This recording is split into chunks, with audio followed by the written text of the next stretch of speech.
வணக்கம் மக்களே, welcome to Tarun Sundar family. இப்போ மணி காலையில் 5:45 ஆகுது.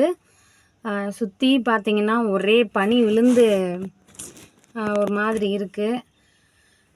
ஏன் நான் இன்றைக்கி இந்நேரத்துலேயே பேசுகிறேன்னு பார்த்தீங்கன்னா, என் சின்ன பையனுக்கு உடம்பு முடியலை.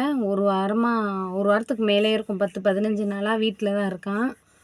அதனால அவனை வச்சுக்கிட்டு நான் அவனையும் தூக்கிட்டு சிரமப்படுத்தக்கூடாது, காட்டுக்குள்ளே போய் உட்காந்து பேச கஷ்டமாக இருக்குது. அதனால காலையில் இப்போ 6 மணி, இன்னும் இருட்டாக எடுத்தால் அந்த கிளியரன்ஸ் தெரிய மாட்டேங்குது. அதனால தான் நான் இன்றைக்கி காலையிலே வீடியோ எடுக்கிறேன். மூஞ்சி எப்படி தான் இருக்கும். எனக்கு சைனஸ் பிரச்சனை இருக்குது. காலையில் எந்திரிச்சா இப்படி தான் சாஃப்டாக தான் வரும் குரல்.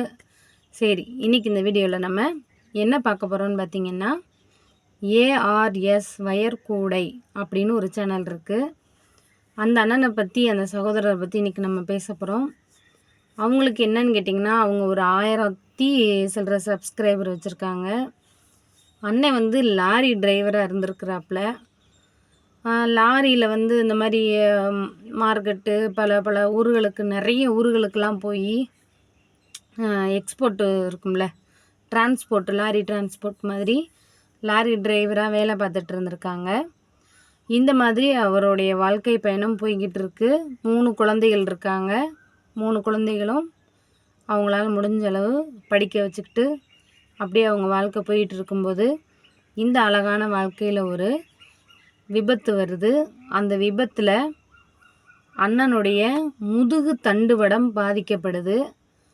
அதனால் அவங்க என்னாச்சுன்னா, எழுந்து நடக்க முடியாத அளவுக்கு படுத்த படுக்கையாக தான் இருப்பாங்க. நல்லா பேசுகிறாங்க, கை காலெலாம் வேலை செய்யும், ஆனால் எந்திரிக்க முடியாது. இப்போ நமக்கு ஒரு கை இல்லை, இன்னொரு கை இருக்குன்னா ஏதாவது வேலை செஞ்சு பிழைச்சிக்கலாம். ஒரு கால் இருக்குது, இன்னொரு கால் இல்லைனாலும் ஏதாவது அந்த பிளாஸ்டிக்கில் கொடுக்குறாங்கல்ல, அது மாதிரி மாட்டி பிழைச்சிக்கலாம்.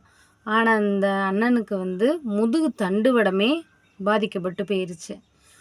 நம்ம மனுஷன் நிற்கிறதுக்கு ஒரு ஆதாரமே நம்மளுடைய முதுகெலும்பும் கழுத்தெலும்பும் தான்.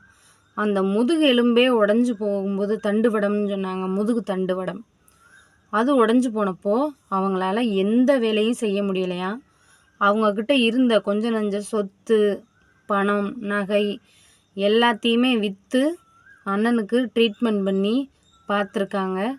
அவரை உயிரோடு கூப்பிட்டு வர முடிஞ்சிச்சே தவிர, அந்த அண்ணனுக்கு மேற்கொண்டு ட்ரீட்மெண்ட் பண்ணி அவரை எந்திரிச்சு நடக்க வைக்க முடியலை.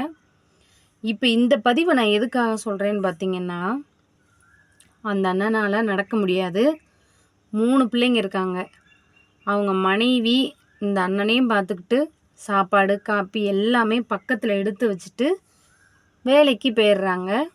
3 பிள்ளைங்களையும் பள்ளிக்கூடத்துக்கு அனுப்பி விட்டுட்டு. இப்படி நம்மளால் இருக்க முடியுமா? ஒரு நிமிஷம் நினச்சி பாருங்கள். இருந்து ஆகணுங்கக்கூடிய சூழ்நிலையில் இருப்போம். ஆனால் நம்ம ஒரு நாள் முகம் சொல்லிப்போம்ல. அவங்க லைவில் போய் பார்த்தேன், அந்த அக்கா அவ்வளோ சந்தோஷமாக சிரிச்சுக்கிட்டே இருக்காங்க. அந்த அண்ணன் கொஞ்சம் கூட அவர் முகத்தில் ஒரு துளி கவலையே தெரியல. ஒருத்தர் நோய்வாய்ப்பட்டிருக்காங்க, அவங்க முகத்தில் கவலை தெரியலைன்னா அவங்க வீட்டில் உள்ளவங்க அவர் அந்த அளவுக்கு சந்தோஷமாக வச்சுருக்காங்க. அந்த அக்காவை பார்க்கையில் எனக்கு உண்மையிலே ரொம்ப கையெடுத்து கும்பிடணும் போல் இருந்துச்சு. அவங்க ஒரு தெய்வம் மாதிரி தானே. அந்த அண்ணனால் எந்திரிக்க முடியாதுங்கும்போது அவருடைய தானாக செய்யக்கூடிய வேலைகள் எல்லாத்தையுமே அடுத்தவங்க தானே செய்ய வேண்டியது இருக்கும். ஓகே, இப்போ இந்த பதிவு எதுக்காக சொல்கிறேங்கிறத நம்ம வருவோம். இப்போ நடிகர் லாரன்ஸ் அண்ணன் இருக்கார்ல, எனக்கு ஆரம்பத்துலேருந்தே அவரை ரொம்ப பிடிக்கும். எங்கள் அம்மாவுக்கு உடம்பு முடியாமல் இருக்கிறம்போது கூட அவர்கிட்ட உதவி கேட்கலாமான்னு நினச்சிக்கிட்டு இருந்தேன். எனக்கு எப்படி கேட்கணுங்கிற வழி தெரியல. எங்கள் அம்மா இறக்கும்போது நான் யூடியூப் சேனல் வச்சில்ல, எனக்கு அந்த விவரங்கள் தெரியாது. எனக்கு கிடைக்காத ஒரு உதவி, எங்கள் அம்மாவுக்கு கிடைக்காத ஒரு உதவி எங்கள் சூழ்நிலையில் இருக்கவங்களுக்கு கிடைக்கணும்ல. அதுக்காக தான் இந்த பதிவு. இந்த அண்ணன் மட்டும் இல்லை, இந்த வீடியோ பார்க்குற ஒரு மருத்துவராக இருக்கலாம், நீங்கள் ரொம்ப வசதியானவங்களாக இருக்கலாம், இல்லை ஒரு நடிகராக இருக்கலாம். யார் கண்ணிலையாவது இந்த வீடியோ படாதா? ஒரு நடிகருக்கு தெரிஞ்சவங்களா, சொந்தக்காரவங்களா நீங்கள் இருக்கலாம். நீங்கள் அப்படி யாராவது ராகவா லாரன்ஸ் அண்ணனுக்கும் விஜய் டிவி பாலா இப்போ வந்து நல்லா உதவி செய்கிறாரு. அவருக்கு வந்து ஒரு கருவியாகவும் அவரை இயக்குற ஒரு மிஷினாக வந்து நம்ம ராகவா லாரன்ஸ் அண்ணன் இருக்காங்க. எனக்கு அவங்க அம்மா எனக்கு எங்கள் அம்மா ரொம்ப பிடிக்கும். அதேமாதிரி அவங்க அம்மாவுக்கு அவர் எப்படிலாம் அவங்க அம்மாவை பார்த்துக்கிறாருங்கிறது எல்லாருக்குமே தெரியும். அண்ணன் வந்து ஒரு ட்ரஸ்ட்லாம் வச்சுருக்காரு ராகவா லாரன்ஸ் அண்ணன்.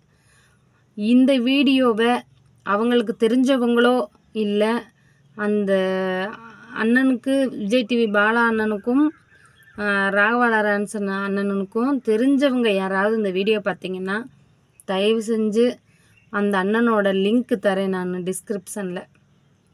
நம்ம ஏஆர்எஸ் வயர்குடை இந்த முதுகு தண்டுவடம் பாதித்த அண்ணன் இருக்காங்கல்ல, அவங்களுடைய லிங்க் தரேன். தயவு செஞ்சு அவங்களுக்கு யாராவது உதவி செய்யுங்க.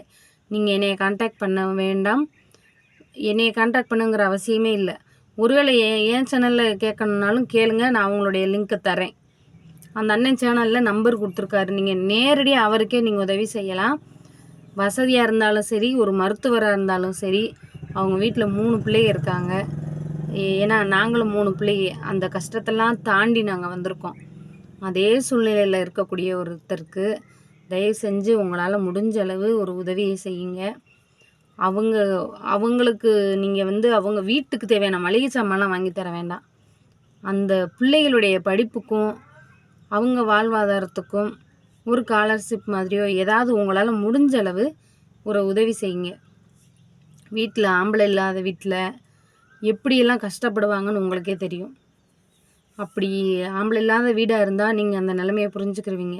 இப்போ நானே இருக்கேன், எங்கள் வீட்டில் என் வீட்டுக்கார் மட்டும்தான் இத்தனை வருஷமாக, கல்யாணம் முடிஞ்சு 9 வருஷம் ஆகுது.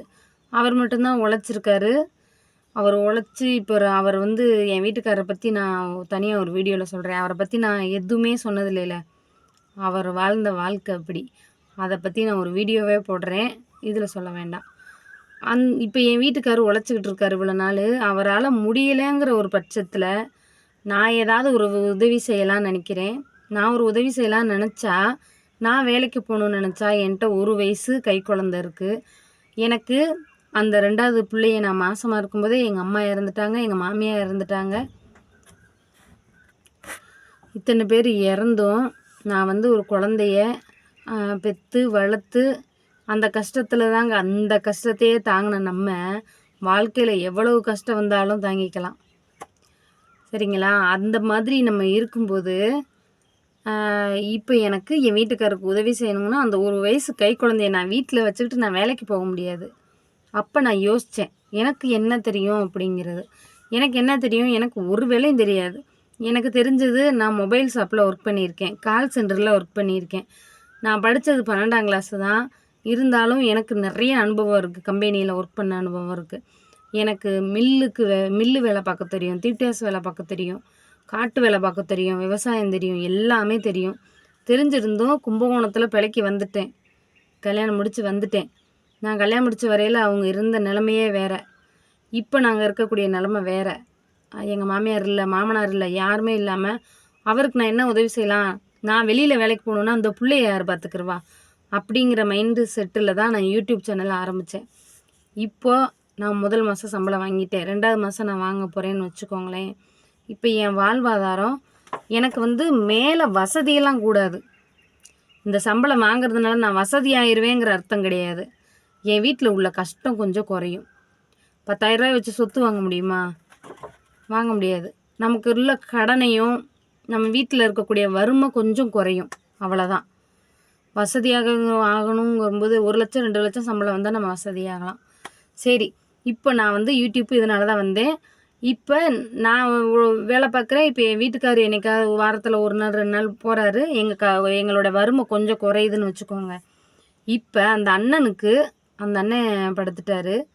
இந்த அக்கா மட்டும்தான் வேலைக்கு போகிறாங்க. இந்த 3 பிள்ளைகளுக்கு தேவையான வாழ்வாதாரம் தயவு செஞ்சு உங்களால் முடிஞ்ச அளவு இந்த வீடியோவை எப்படியாவது கொஞ்சம் வைரல் ஆக்கி விடுங்க. இதுதான், இந்த வீடியோவை வைரல் ஆக்கி விட்டிங்கன்னா அவங்க கண்ணில் எப்படியாவது படும். இதை அந்த அண்ணன் ரெக்வெஸ்ட் பண்ணி நான் லைவில் தான் பேசலான்னு இருந்தேன். லைவ் இப்போ நான் போடுறதில்ல, அந்தளவுக்கு போட்டாலே பேட் கமெண்டாக வருது. நம்ம நல்லவங்களாக இருந்தாலும் நம்ம வீடியோவை பார்க்குறவங்க கண்ணு கெட்ட கொண்டவங்க இருந்தால் நம்ம என்ன செய்கிறது? அதனால் தயவு செஞ்சு இந்த வீடியோவை எப்படியாவது ஷேர் பண்ணி விடுங்க. நீங்கள் ஷேர் பண்ணுறதுனால ஒருத்தருடைய வாழ்க்கை நல்லாயிருக்கும். நீங்கள் நேரடியாக எனக்கு எந்த உதவியுமே செய்ய வேண்டாம். கடவுள் புண்ணியத்தில், ஆண்டவர் புண்ணியத்தில், உங்கள் மக்களாகிய சப்ஸ்கிரைபர் புண்ணியத்தில் என்னுடைய வறுமை இப்போ கொஞ்சம் பரவாயில்லை. 3 வேளை ஒழுங்காக சாப்பிட்றோம். தயவு செஞ்சு இந்த வீடியோவை ஷேர் பண்ணி விடுங்க. அந்த அண்ணனுடைய சேனலை லிங்க் தரேன் டிஸ்கிரிப்ஷனில். அவருக்கு நீங்கள் நேரடியாக உதவி செய்யுங்க. ரொம்ப நன்றி இந்த ஒரு வாய்ப்பு எனக்கு கொடுத்ததுக்கு. எனக்கு உதவி செய்கிற டயத்தில் இந்த வாய்ப்பு எனக்கு கிடைக்கல. மற்றவங்களுக்கு உதவி செய்கிற கருவியாக நான் இருக்கணும்னு நினைக்கிறேன். எப்படி ராகவா லாரன்ஸ் அண்ணன், பாலா, விஜய் டிவி பாலாலாம் இருக்காங்களோ அவங்கள மாதிரி நானும் செய்யணும்னு எனக்கு ஒரு ஆசை. நான் அதுக்கு யூடியூப்பை ஒரு ஆயுதமாக பயன்படுத்திக்கிறேன். இந்த வீடியோ பிடிச்சிருந்தா லைக் பண்ணுங்கள், ஷேர் பண்ணுங்கள். தயவு செஞ்சு ஷேர் பண்ணுங்கள், கமெண்ட் பண்ணுங்கள் என்னன்ட்டு. உங்களால் முடிஞ்சாலும் அந்த அண்ணனுக்கு போய் உதவி செய்யுங்க. பாய்.